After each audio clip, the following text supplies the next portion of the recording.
O Evangelho de hoje, Jesus nos fala da lei do Antigo Testamento.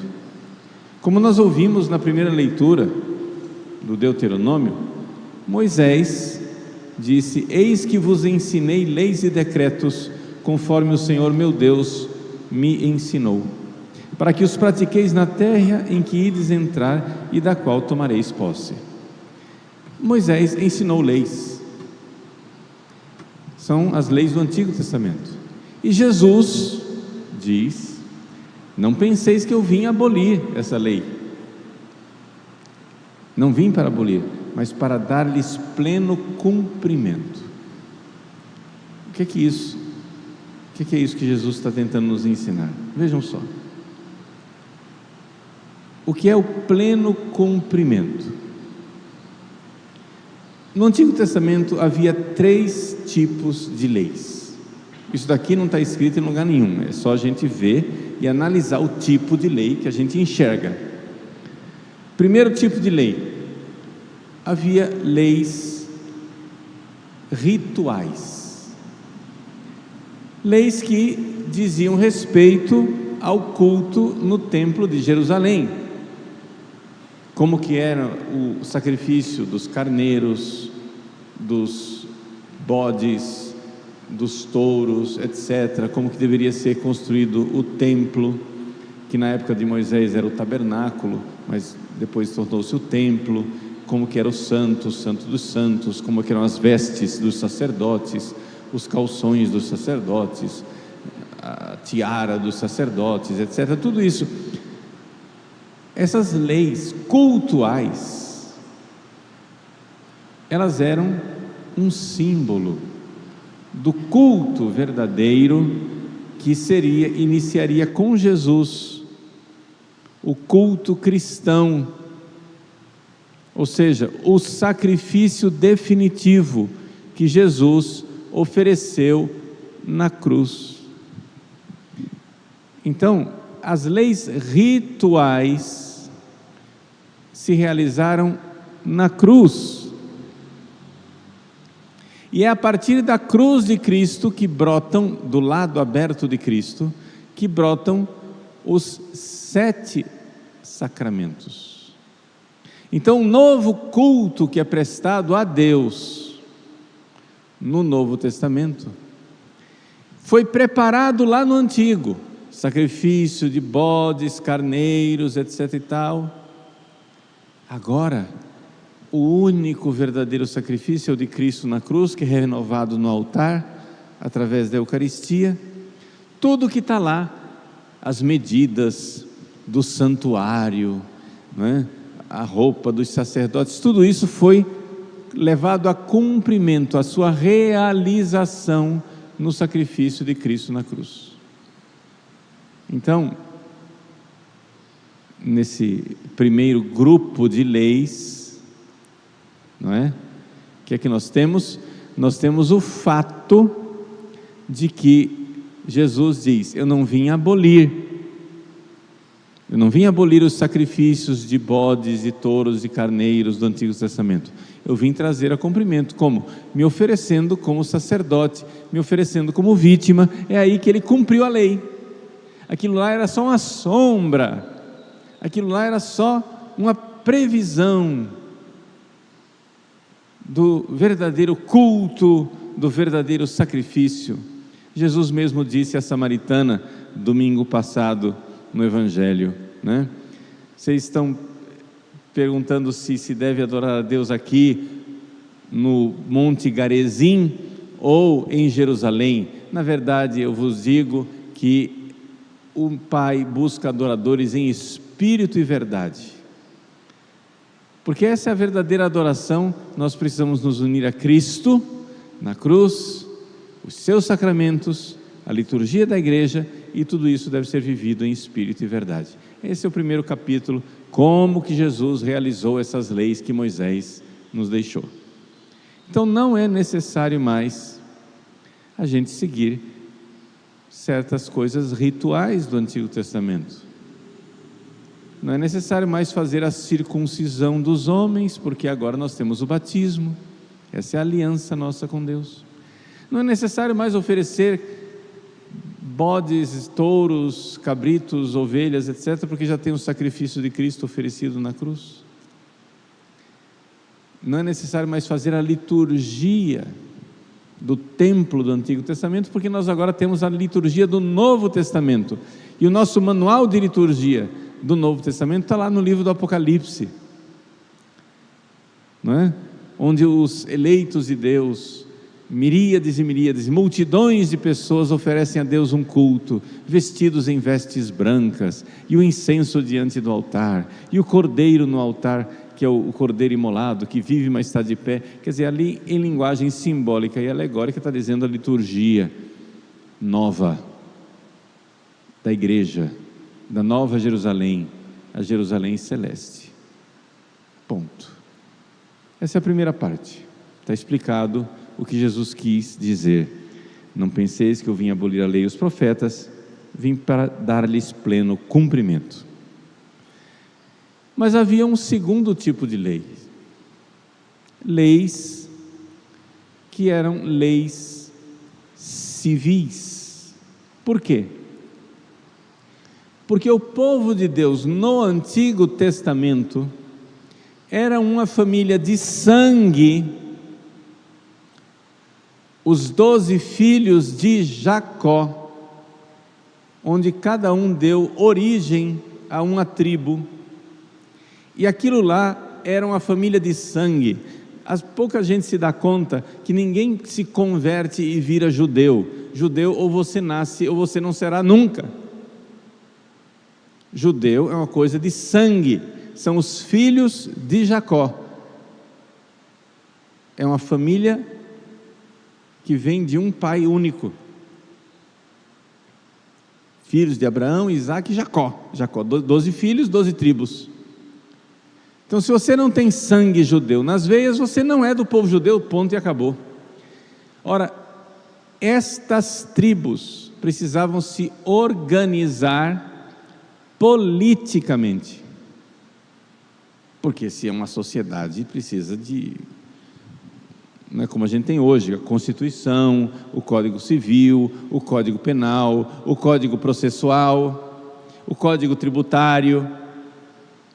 Todas essas leis foram dadas por Deus no Antigo Testamento para este povo. Ora, uma vez que Jesus pega os 12 apóstolos, ele funda o novo povo de Deus. Agora já não é mais o vínculo de sangue genético, mas é o vínculo de sangue derramado na cruz, o vínculo com Jesus, que nos faz parte deste povo. Jesus, ninguém pode negar isso. Por que é que Jesus escolheu os 12 apóstolos? Porque ele estava escolhendo agora um fundamento para o novo povo de Deus. O pessoal fica perguntando, mas Jesus fundou ou não fundou a igreja?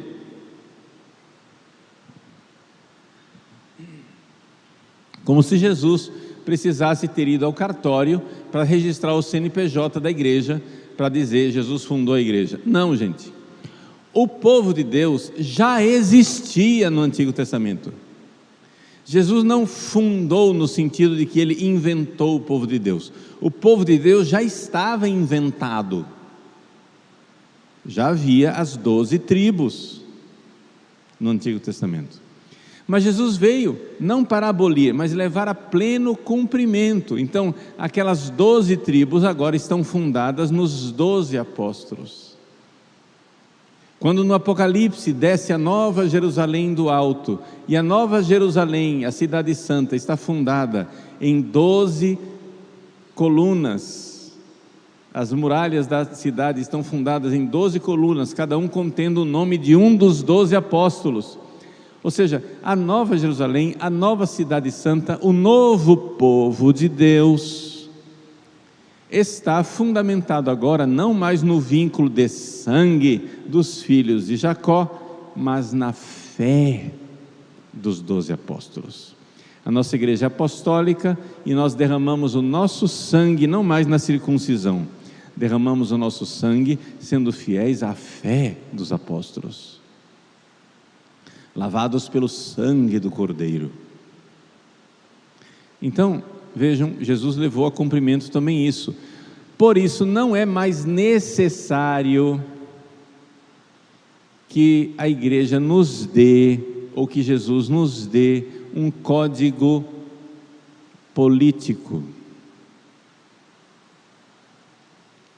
Como diz um famoso escrito antigo chamado Carta Diogneto, o cristão encontra em todas as nações a sua pátria, e em todas essas pátrias ele é estrangeiro, porque a sua pátria verdadeira está no céu. Então não tem, vejam, isso é importantíssimo nós sabermos, a igreja não tem um projeto político. A igreja não tem um projeto de poder político, de organização da sociedade. Não é correto perguntar a padres, bispos e papas, concílios e sínodos, não é correto perguntar aos sucessores dos apóstolos como nós devemos organizar a sociedade. Isso seria um clericalismo. A igreja não tem uma organização política. Isso havia no Antigo Testamento. Jesus agora levou a cumprimento com os 12 apóstolos. Agora não é mais um povo organizado em tribos, mas é um povo organizado na fé. Este povo cheio de fé é quem irá se organizar politicamente. Portanto, a igreja, ela vivia, seja no Império Romano, com a organização política do Império Romano, seja no reino, sei lá, da Armênia, com a organização política da Armênia. A igreja vivia no estado medieval, como vive no estado moderno. É claro que estes cristãos irão se engajar, os leigos irão se engajar no mundo político para fazer com que esse sistema político seja cada vez mais inspirado em valores cristãos. É a inspiração. Então a igreja é o que deve fazer, os apóstolos devem evangelizar para que os cristãos leigos tenham uma mentalidade, um espírito católico tão profundo que quando eles forem, seja que o legislador seja um rei, ou o legislador seja um parlamento, quando os cristãos forem exarar leis, eles façam essas leis imbuídas de um espírito cristão. Mas a igreja não tem dificuldade nenhuma de que as leis sejam constantemente reformadas, melhoradas. Por quê? Porque, como dizem os italianos, fatta la legge trovato l'ingano, ou seja, uma vez que você fez uma lei, você descobre que a lei está imperfeita. Você faz a lei, escreve, está bonitinha, até que na semana seguinte você descobre que tem tal exceção, tal problema, tal dificuldade, e aí a lei precisa ser reformulada, porque você cria uma solução com a lei.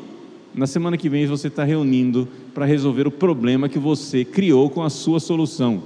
É assim o mundo da política, é assim o mundo da prudência, é assim o mundo da solução das dificuldades práticas. Eu estou gastando esse tempo aqui, gente, porque é muito importante que nós saibamos isso. Porque tem gente que acha que vai cair um manual do céu para dizer como nós devemos governar o país. Não, nós iremos governar o país nos convertendo, e então as pessoas, as forças políticas se reunindo para debater, para parlamentar, para gerar leis mais próximas dos valores cristãos. Portanto, nós cristãos temos plena cidadania Nós temos o direito e o dever de colocar nossos valores cristãos nas leis, assim como os pagãos, os ateus, têm direito de tentar também eles colocarem seus valores nas leis. Mas como nós estamos numa sociedade que pelo menos pretende ser democrática, não é? Esses valores cristãos são os princípios fundamentais que irão dar o espírito das leis.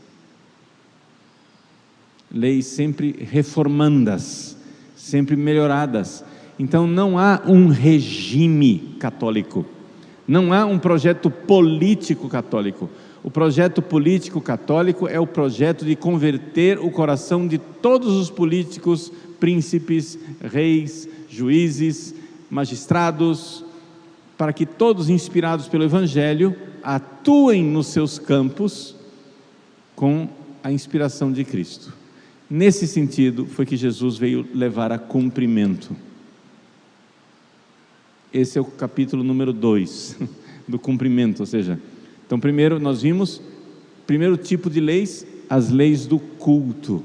Jesus trouxe a cumprimento através dos sacramentos, do culto da liturgia cristã. Segundo cumprimento, as leis civis das tribos do Antigo Testamento, agora que nós temos uma nova organização com 12 apóstolos espalhados pelo mundo inteiro, em todos os povos e todas as nações, não mais somente no povo judeu. Em cada nação, cada povo, a igreja deve inspirar a confecção das leis, a conversão dos reis, dos príncipes, dos legisladores, dos juízes, de todos os encarregados públicos, para que ali então venha a cumprimento essa parte da lei que Jesus deixou no Antigo Testamento, que Jesus recebeu do Antigo Testamento e trouxe a cumprimento. Terceiro capítulo. Estamos chegando no final, calma, o sermão vai acabar. Mas eu preciso dizer essas coisas que vocês nunca ouvem, porque senão a gente não fica com ideias claras daquilo que é a igreja. No Antigo Testamento havia um terceiro tipo de leis: a lei natural. O que é a lei natural? Essa lei aqui Jesus não veio abolir de jeito nenhum. A lei natural é o seguinte: Deus, lá no céu, quando fez o mundo, criou leis que estão intrínsecas, estão dentro do ser das coisas. Quando a gente diz, não matarás, qual é a lei que está lá? É uma lei que está na coisa. Não tem legislador no mundo que possa mudar essa lei de não matar. Mas o que quer dizer não matar? Eu não posso matar, sei lá, as vaquinhas e fazer churrasco? Claro que você pode matar. Eu não posso matar o soldado inimigo que invade o meu país para defender a minha pátria? Claro que você pode matar. Então, é uma lei que está na natureza e você tem que refletir para ver o que é que Deus lá na eternidade escreveu no ser da coisa e entender que, eu não posso matar o ser humano inocente. O inocente não pode ser morto. Agora, o injusto agressor, eu posso me defender com legítima e proporcionada defesa. Se ele terminar morrendo com essa legítima e proporcionada defesa, paciência. Não quero matar, mas eu estou me defendendo. Porque é o injusto agressor. Está entendendo? Só estou dando um exemplo para vocês entenderem que Deus tem uma lei no coração dele que ele colocou no ser das coisas. Quando Deus diz, não cometerás adultério, no ser das coisas está escrito o quê? Levou tempo para a humanidade descobrir isso direito. Que a dignidade da mulher e a dignidade do homem é a mesma. E, portanto, não é justo que um homem tenha 3, 4, 5, 10 mulheres. Vejam a dignidade da mulher que nós cristãos ensinamos ao mundo. Homem, você não pode ter 10 mulheres, porque mulher não é coisa para você colecionar. Porque se você tem um marido e 10 mulheres, mulher não pode ter o mesmo valor do marido. Mas quando você tem uma mulher e um marido, ela tem o mesmo valor.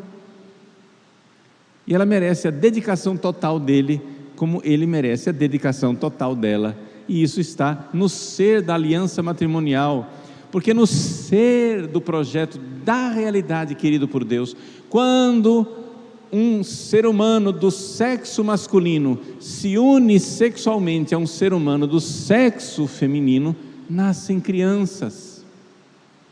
E não há passeata, protesto, movimento, ideologia que vai mudar isso. Isso está na estrutura do real, mas não devia ser assim. Nós temos todos direitos iguais. Olha, vai reclamar com a estrutura do ser, mas quando você reclama contra a estrutura do ser, eu suspeito que você vai quebrar a cabeça. Porque se a estrutura do ser me diz que ali tem uma parede e não uma porta, eu acho que é melhor você não ficar batendo a cabeça. E é isso que esses infelizes aqui, eu digo, não é xingamento não, eu estou me lamentando, coitadinhos. E é isso que esses infelizes ideólogos fazem. Eles se destroem e destroem os outros e a sociedade, querendo se revoltar contra a estrutura do ser, que a lei eterna de Deus colocou nas coisas. As coisas têm uma estrutura. Agora, a inteligência humana pode descobrir essas leis. É aquilo que nós chamamos de lei natural. O que é lei natural? Lei natural é aquilo que a comunidade humana alcança, aquilo que a comunidade humana consegue enxergar na estrutura do real criado por Deus. Ou seja, é aquilo que a nossa inteligência consegue enxergar da lei eterna. Deus, quando fez o mundo, tem uma lei eterna na estrutura do mundo. E a nossa inteligência aqui, nós, coletivamente, vamos nos aperfeiçoando ao longo dos séculos, percebendo essas leis. Como pelo pecado original, a razão humana, a inteligência humana estava meio empanada, estava meio embaçada, Deus nos deu uma ajuda. Quando Moisés desceu do monte Sinai, ele trouxe 2 tábuas, onde estavam escritas algumas destas leis naturais. São os 10 mandamentos. Os 10 mandamentos não foram abolidos, mas os 10 mandamentos, na realidade, eles são realidades reveladas por Deus, mas que nós, na nossa inteligência, poderíamos tranquilamente descobrir. Tanto que depois que Deus revelou, a gente diz: nossa, é verdade, isso está na estrutura da coisa, honrar pai e mãe, não, isso está na estrutura da sociedade. Se não houver respeito pela autoridade que organiza o processo, não vai ter sociedade humana. Nossa, não matar, não, isso está na estrutura da realidade. Se a gente começar a matar o inocente, nós estamos perdidos. Não furtar, nossa, isso está na estrutura da sociedade humana. Se eu começar a tirar injustamente aquilo que o outro justamente mereceu pelo seu trabalho, eu estou quebrando a estrutura das coisas. Não cometer adultério, nossa, isso está na estrutura das coisas. Por quê? Porque homem e mulher têm igual dignidade, e os dois vão ter filhos, e os filhos precisam de uma estabilidade do casal para poder ser educados. Está na estrutura do ser. Não é um negócio inventado por Moisés. Foi iluminado por Deus para que nossa inteligência precária enxergasse. Pessoal, isso está escrito na estrutura do ser, não nas tábuas de pedra. Os 10 mandamentos estão escritos na estrutura da realidade. E Jesus não veio para abolir isso, mas veio para iluminar mais ainda a nossa inteligência, para que nós possamos enxergar melhor ainda o que é que estava lá desde o início. Tanto que o povo judeu no Antigo Testamento não enxergava as coisas plenamente. Deus tinha revelado, mas eles não enxergavam plenamente. Tanto que, por exemplo, tem a controvérsia do divórcio, né? Moisés disse que a gente pode escrever uma carta de divórcio. E Jesus responde: Moisés escreveu isso por causa da dureza do vosso coração. Ou seja, que vocês não estão enxergando que a lei não está no papel do Moisés. A lei está escrita na estrutura da realidade. Não tem divórcio. O que Deus uniu, o homem não separe. Por quê? Porque está na estrutura do casamento que você, ao entrar em relacionamento com uma pessoa, você gera filhos, e isso deveria ser uma estrutura permanente, porque os filhos permanentemente precisam da educação dos pais, e a dignidade do homem e a dignidade da mulher é a mesma. Então não pode ter um homem e 10 mulheres. Isso está na estrutura. Só que os judeus, apesar da revelação de Deus, não estavam enxergando. A dureza do coração deles impedia que eles enxergassem a lei que está escrita na estrutura das coisas.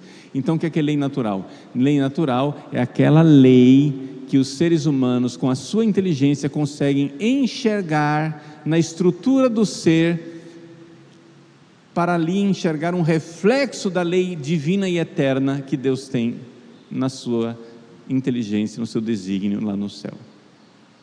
Longa homilia, mas era necessário que eu explicasse para vocês. O Evangelho é bem curto, mas o que ele tem dentro dele é uma riqueza que nós poderíamos aqui fazer um curso inteiro, de longas horas, vários dias, a respeito desses 3 capítulos. Eu não vim abolir a lei do Antigo Testamento, mas levá-la a pleno cumprimento. Quais são os 3 capítulos? Padre, como é que o senhor dividiu? Onde está escrito que o senhor dividiu esses 3 tipos de lei? Não está escrito em lugar nenhum. Bom, está escrito na Suma Teológica de Santo Tomás, se você quiser, anota de rodapé.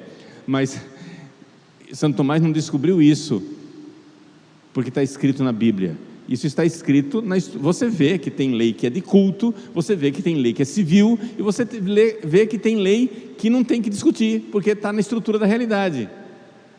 Então são as leis do culto, que foram levadas a cumprimento no sacrifício de Cristo na cruz, nos sacramentos e na liturgia cristã. Tem a lei civil, que agora que não somos mais um único povo, mas várias nações dispersas pelo mundo inteiro, não tem mais um código civil cristão. É a inteligência, os corações convertidos dos reis, dos príncipes, dos legisladores, que irão gerar essas leis cristãs. E existe a lei eterna de Deus, que quando fez o céu e a terra, foi inscrita no ser das coisas. E quando nós, com a nossa inteligência, somos capazes de enxergar esta estrutura do ser, nós chamamos isso de lei natural. E essa foi levada a cumprimento por Jesus, porque através da graça, da iluminação da fé, os cristãos começaram a entender melhor aquilo que os judeus, pela dureza de seus corações, não tinham entendido plenamente.